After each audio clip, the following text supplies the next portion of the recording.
Андай таштап коет экен да. О кагаз деле оңой менен чирбейт окшойт. Караңыз жасап. Жеген чикендердин калдыктары бар.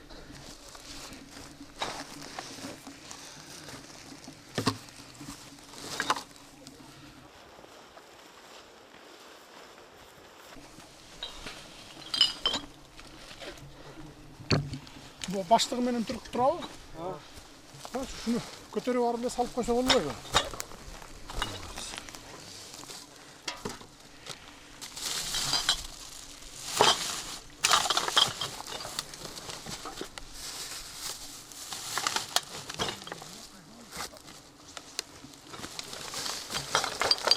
Hayatın arasında öyle yazıp kötürtür. Kim gibi atıyor? Evet,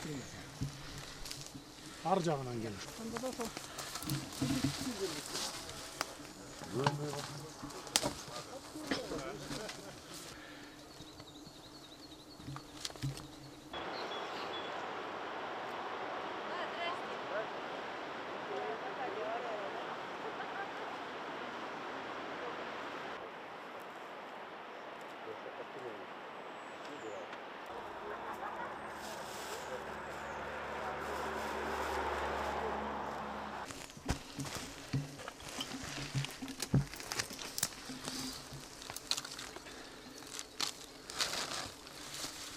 Butulka.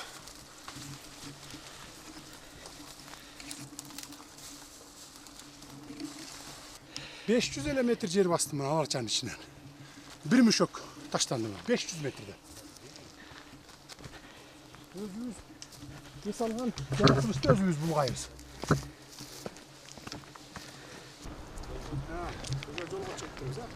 Gel buna. Hurmatlı Kırgızstanlıklar mı? Şu Alarçanı öйдө карай Карагайдын арасы менен bir 500 метр эле бастым эле 500 метрде bir müşok таштанды чогултту. Айрыкча биздин айымдарга айтарым, жана балдардын памперстерин көп ыргытат экенсиңер. Ошону ыргытпагыла да. Мейли туристтер булгап атат дейли макул. Туристтер таштап кеткен таштандыны дагы биздин өзүбүздүн жарандар, кыргызстандыктар. Ошо өзүңөр эле салып келген, тамак аш салып келген баштыктарга чогултуп, салып, оозун бууп, анан үйгө барганда, машинелерге салып коюп, үйгө барганда таштанды ыргытып койсоңор, колуңарга эч нерсе жугуп калбайт.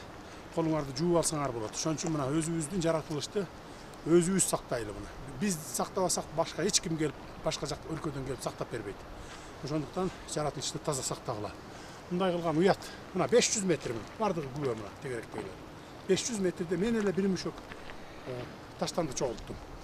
Жолдо карай келатсак bir бала эми таштанды терчүрөт. Bir эле бала 2 müşok. Bir 300-500 метрде алдагы 2 müşok жолдун жээгинен таштанды чогултуп атат.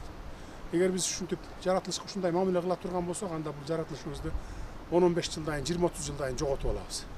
А бул жаратылыш түбөлүк туруш керек. Мамлекет түбөлүк күчтүү болуш керек, таза мамлекет болуш керек.